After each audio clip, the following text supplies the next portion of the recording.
Oke. Assalamualaikum warahmatullahi wabarakatuh. Jumpa lagi di Pokro edisi kedua.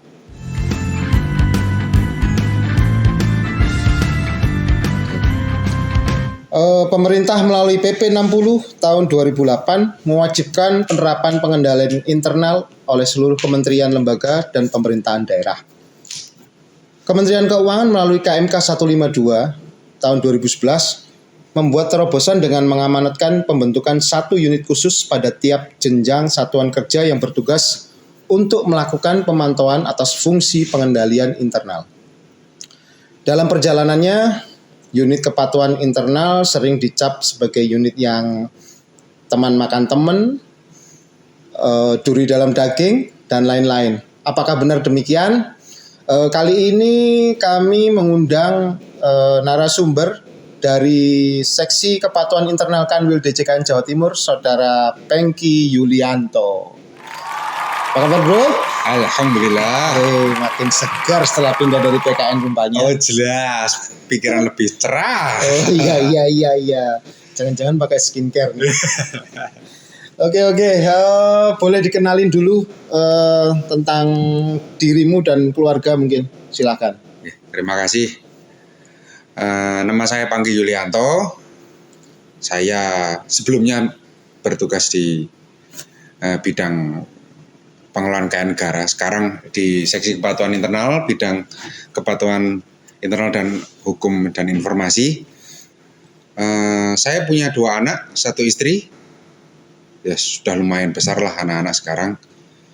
Sudah paling besar sudah kelas 2 SD, yang kecil masih PAUD. Mungkin itu aja.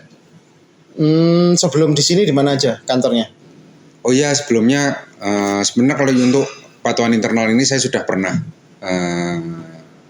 berdinas di Seksi Kepatuhan Internal pada KPKN Malang. Sebelum di Kanwil ini memang di KPKN Malang di unit kepatuhan internal dan di Seksi Hukum dan Informasi. Oke.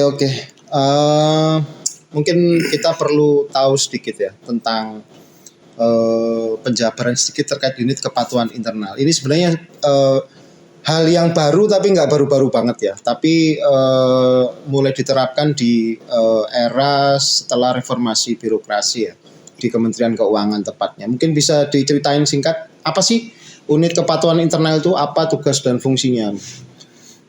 Unit kepatuhan internal ini sebenarnya kan bagian dari Three Line of Defense yang diterapkan oleh pemerintah, bahwa unit kepatuhan internal ini ada di lini kedua. Lini pertama itulah adalah pegawai dan seluruh perangkat yang ada di kantor yang melaksanakan tugas dan fungsi organisasi. Sedangkan unit kepatuhan internal ada di lini kedua yang bertugas sebagai saya bilang tim pemantau terhadap tugas dan fungsi dari organisasi tersebut, supaya tugas dan fungsinya itu dapat dilaksanakan dengan efektif dan efisien. Dalam hal ini, unit kepatuhan internal ini juga merupakan, boleh saya bilang, bagian dari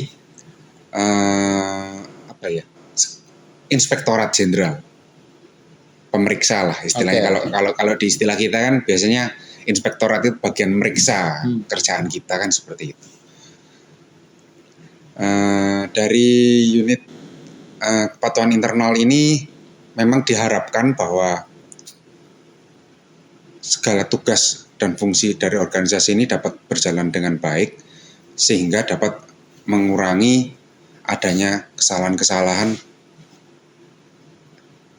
di kemudian hari. Kira-kira seperti itu. Oke, tadi dibilang pemantauan. Ini pemantauannya bentuknya gimana nih? Apakah teman-teman UKI nih secara berkala keliling liatin ada pegawai nggak, ada yang telat nggak, atau ada yang mungkin melaksanakan tugas tanpa surat tugas misalnya, atau gimana? Ya, itu bisa jadi seperti itu. Salah satu tugas dari unit kepatuhan internal di Direktorat Jenderal Keuangan memang seperti itu, salah satunya.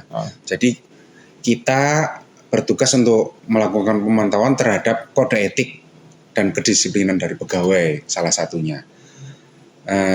Selain itu kita juga bertugas untuk melihat bagaimana progres dalam pencapaian target dari setiap pemilik peta atau organisasi lah, boleh kita bilang. Setiap instansi kan ada pemilik petanya.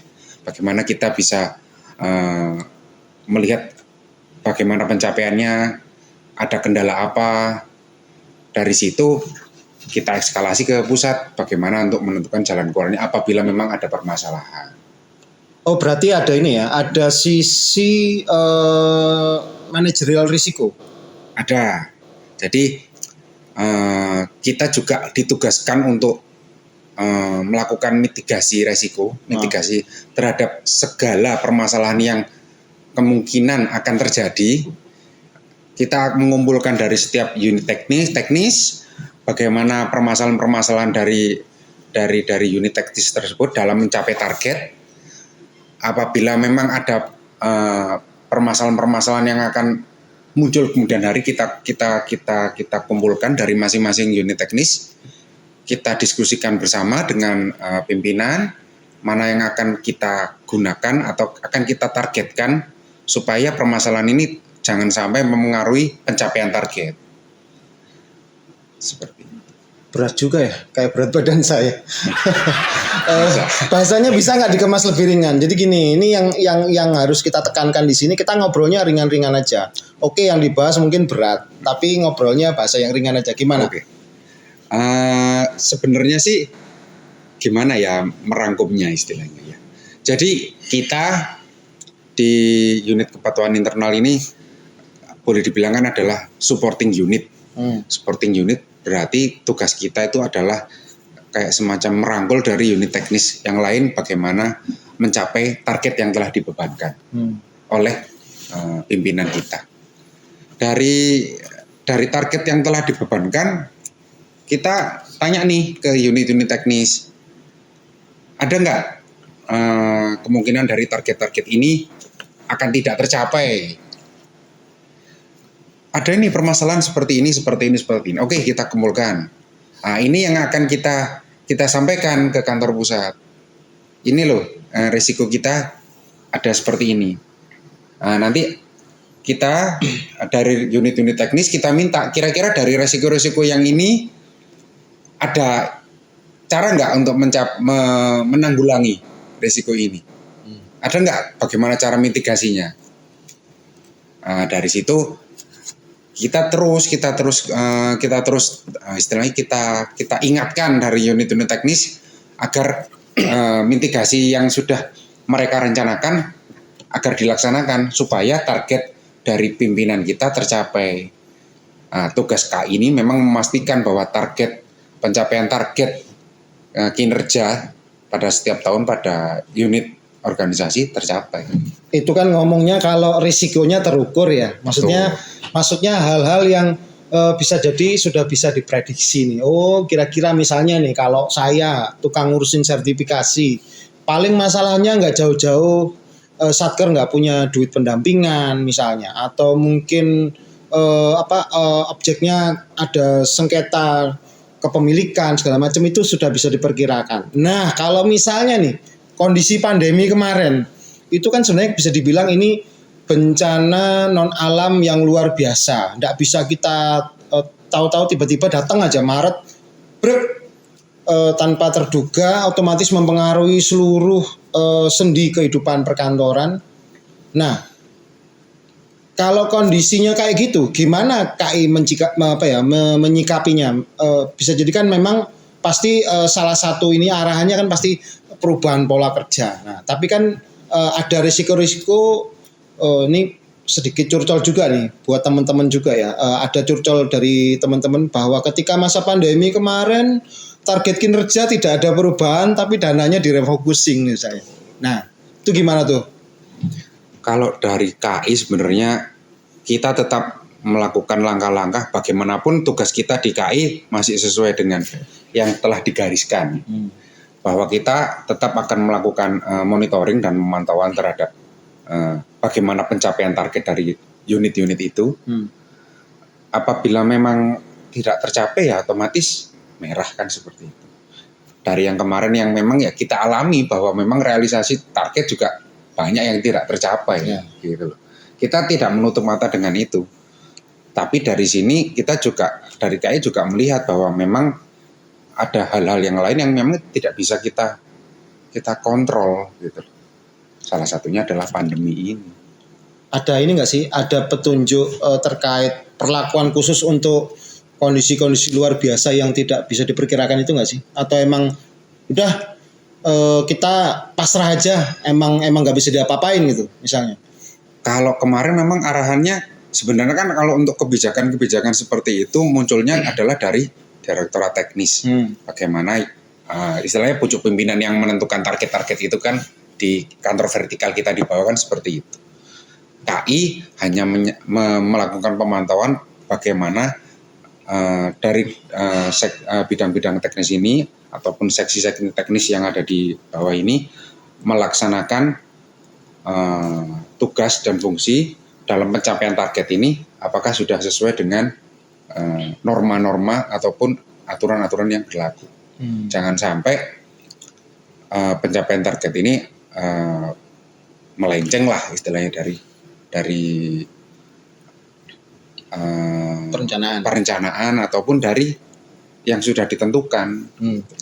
Ini berarti ngomongnya kalau dari tadi kita ngomong masalah target, mitigasi dan lain-lain, otomatis kan di dalamnya itu ada sebuah istilah yang dinamakan ABK ya, analisis beban kinerja. Itu kan istilahnya dia juga menjadi bagian dari strategi pencapaian target dari masing-masing bidang teknis. Ini yang saya penasaran nih ya, dari dulu saya dengar nyusun ABK. Ini sebenarnya arahnya ABK ini mau dipakai buat apa sih sebenarnya? Apakah memang sesuai namanya saja hanya untuk mengukur beban kinerja atau mungkin menghitung jumlah tenaga kerja yang pas untuk melakukan sesuatu pekerjaan misalnya, atau gimana? Kalau analisis beban kerja ini memang seperti yang dari jenengan sampaikan tadi, bahwa memang analisis beban kerja ini adalah untuk melihat bagaimana beban kerja dalam suatu unit itu sesuai enggak dengan pegawai yang ada di dalamnya. Sama halnya seperti SPSK kemarin. Itu kan juga mengukur ketika dalam satu kantor pas nggak jumlah orangnya segini, luasannya kantor segini, terdiri dari ruangan segini, masuk enggak? Kan seperti itu. Sama ABK ini juga untuk mengukur ke situ. Dan sebenarnya non sewu ABK ini tidak masuk di ranah KAI sebenarnya. Oh enggak ya? Adanya di kepegawaian atau di SDM. Bagaimana dia menentukan bahwa di unit ini kebanyakan nih pegawainya atau kekurangan nih pegawainya, dilihat dari beban kerja yang sudah ditentukan. Maksudku gini, kenapa tadi aku nanyain, karena kan ABK ini kan kaitannya beban kerja bila dibandingkan dengan waktu kerja, otomatis ada potensi pelanggaran. Misalnya nih ada waktu kerja yang terbuang sia-sia ya karena beban kerjanya kecil gitulah. Kan ini kan sebenarnya jadi ranahnya KAI juga gitu.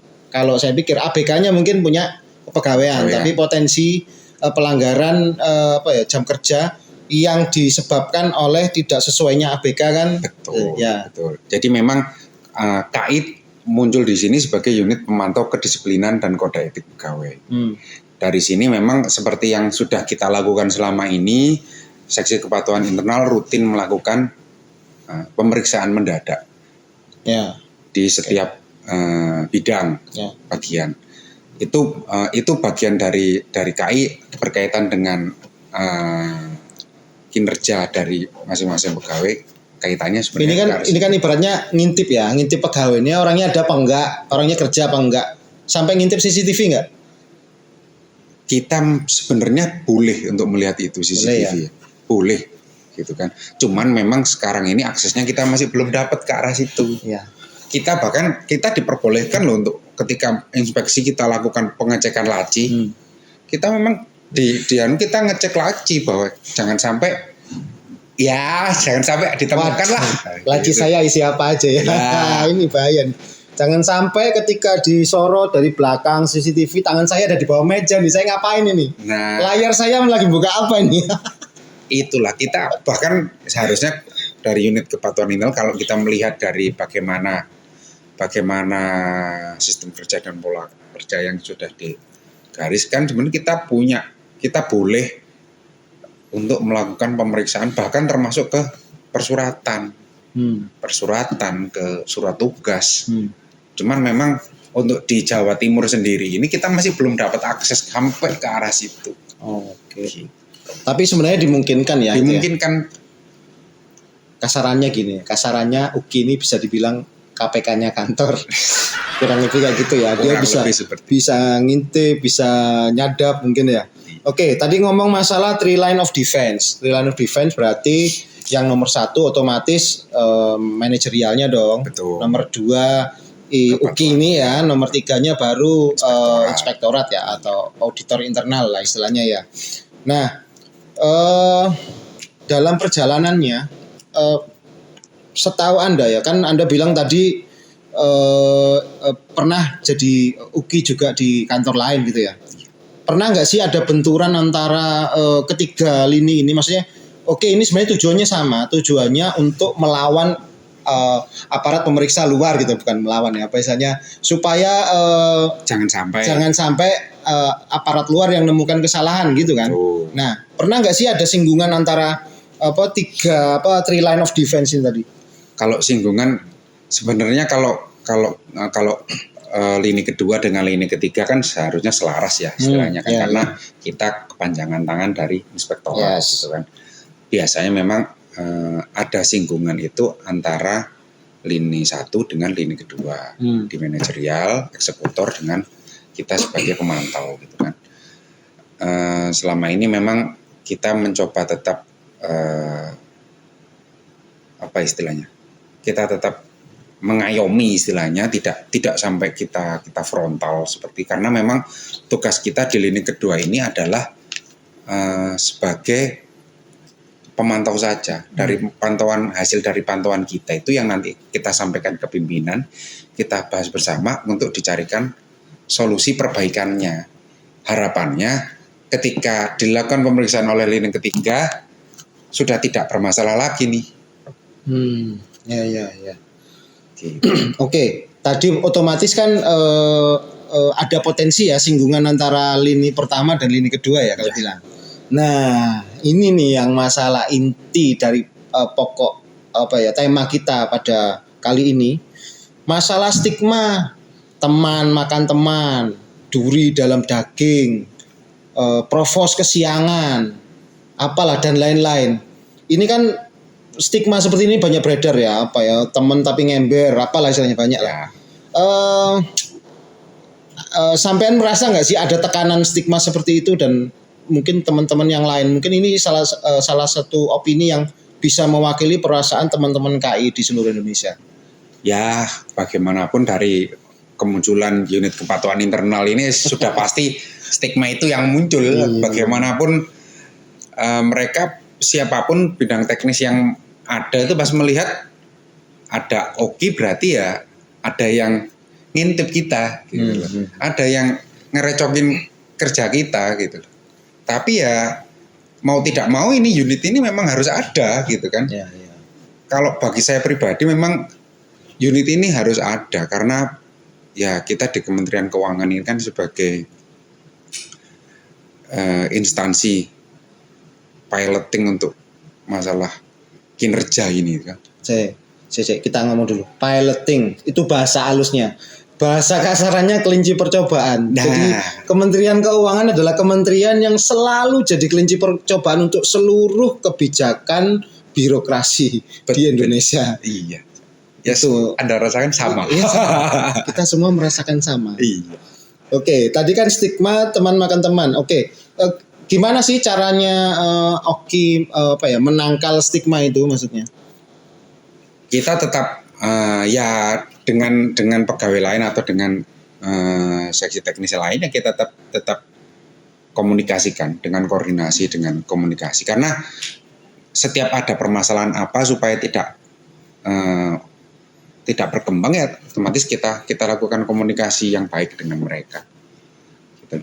Setiap ada temuan pemeriksaan seperti umpamanya ada SOP yang terlewat, itu kan akan mengurangi nilai kan istilahnya, mengurangi nilai dari realisasi itu. Jadi ada persentasenya, umpamanya ternyata ada SOP yang terlewat, ya kita sampaikan bahwa ini ada SOP yang terlewat. Kita minta penjelasan kalau umpamanya kita hitung ternyata kelewat nih. Kita minta penjelasan kenapa ini terlewat. Kenapa bisa lewat? Iya. Selama penjelasan itu masuk akal dan memang masih sesuai dengan norma-norma yang berlaku, ya kita nggak ada masalah dengan itu. Itu kan pelanggaran yang tidak menimbulkan fraud ya. Betul. Nah, yang fraud gimana? Selama ini sih saya belum pernah yang fraud. Untuk ya, alhamdulillah ya. Kalau ada yang fraud ini bahaya nih berarti. Kita masih selama ini kalau berkaitan dengan pekerjaan belum. Bahkan ketika saya di Malang pun ataupun di sini belum menemukan yang sampai fraud yang akhirnya menimbulkan suatu kasus lah istilahnya. Mudah-mudahan nggak ada ya. Kalau ada bahaya. Ini bikin nama baik tercemar sebenarnya. Betul. Nah, masih masalah singgungan tadi. Ini udah bisa kita bilang karena kita kan metode kerjanya sistem kerjanya adalah selalu dimutasi setiap waktu dari tempat ke tempat, dari bagian dan ke bagian.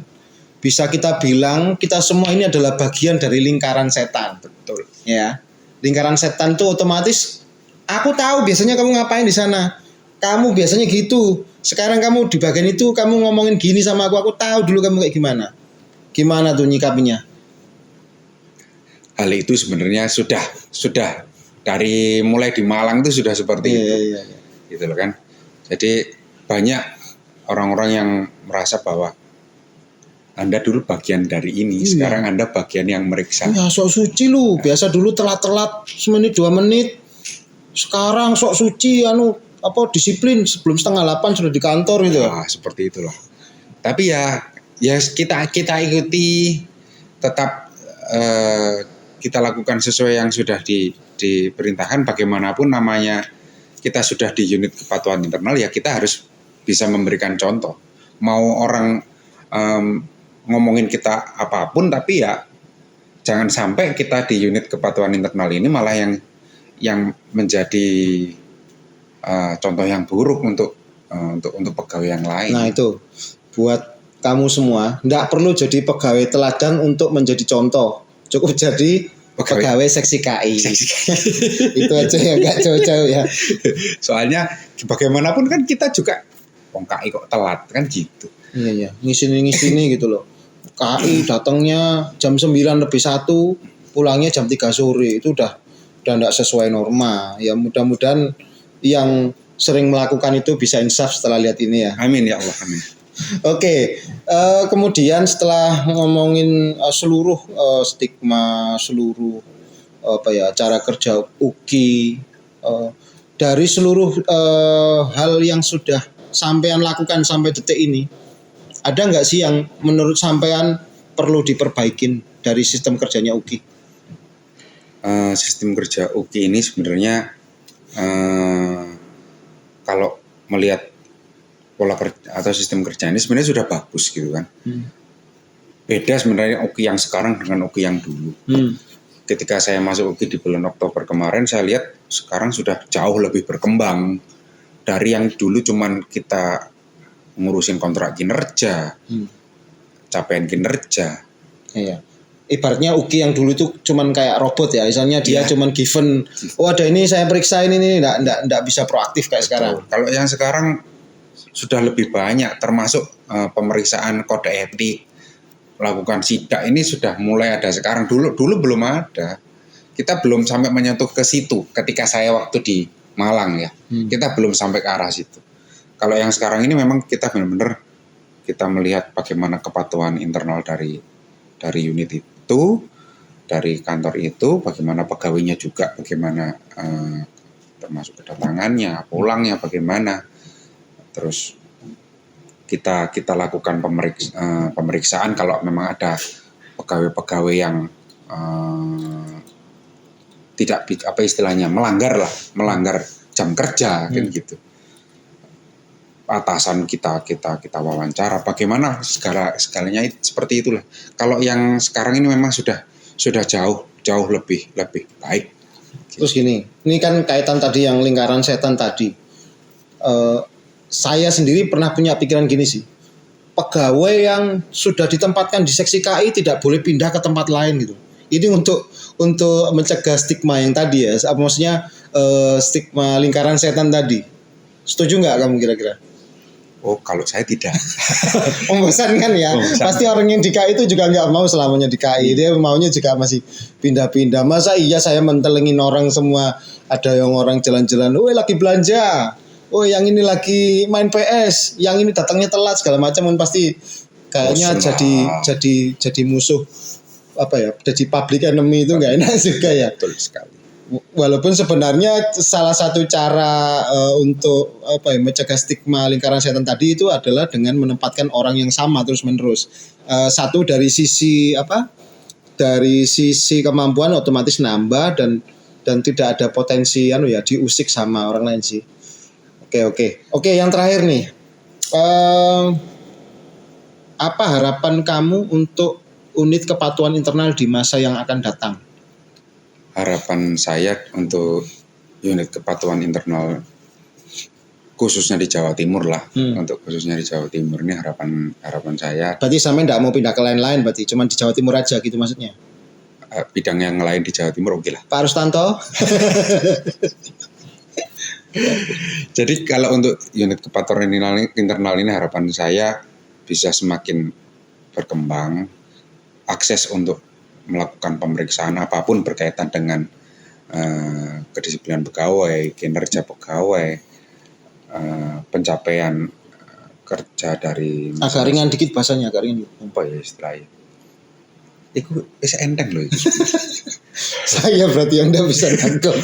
Ya bagaimanapun kita harapan saya untuk unit kepatuhan internal ini bisa dimudahkan dalam mengakses segala sesuatu berkaitan dengan kerja pegawai maupun organisasi. Oh, akses seluas-luasnya ya. Misalnya kayak tadi CCTV gitu ya. Ya, seperti itu. Bisa sampai bisa tahu passwordnya komputer pegawai nggak? Bisa punya kunci lacinya pegawai nggak? Nah, kalau sekarang kita ya sebenarnya sih nggak usah sejauh itulah. Paling tidak ketika kita melakukan pemeriksaan tidak sampai dihalangi kayak gitu kan, atau tapi itu sudah nih bro, kalau bisa bilang itu sunatullah. KPK mau masuk ke gedung DPR saja dihalang-halangi, apalagi KI. Itu teman-temannya semua mau diperiksa itu. Ngapain kamu gini-gini itu ya, mau gimana ya. Tapi sih kita kalau kembali ke konsep awal unit kepatuhan internal sebagai salah satu dari 3 lini ya, 3 line of defense tadi, UGI memang harusnya menjadi bagian paling penting dalam upaya untuk menjaga kedisiplinan pegawai dan mencegah adanya pelanggaran ya. Jadi intinya kalau diawasin paling tidak orang jadi mikir nih, saya mau nilep, saya mau ngilang, saya mau nyelundupin, itu lagi mikir. Berarti otomatis bisa saya nobatkan CCTV sebagai UGI ya. Oke. Bisa ya. Unit UGI yang lain. Ya, unit kamera internal. Bisa ya kalau gitu ya. Bisa. Oke, mungkin sekian dulu ya obrolan singkat kita. Sorry kalau kadang bercandanya bapak-bapak ya. Jadi maklum umur kita ya bapak-bapak. Jadi ya bercandanya cuman buat yang mengerti aja, yang nggak ngerti ya bisa di skip. Mungkin sekian, terima kasih atas perhatian teman-teman, Bapak dan Ibu, kalau ada yang nonton ya. Kita akan jumpa lagi di Pokro edisi selanjutnya dengan tema yang lebih menarik. Assalamualaikum warahmatullahi wabarakatuh.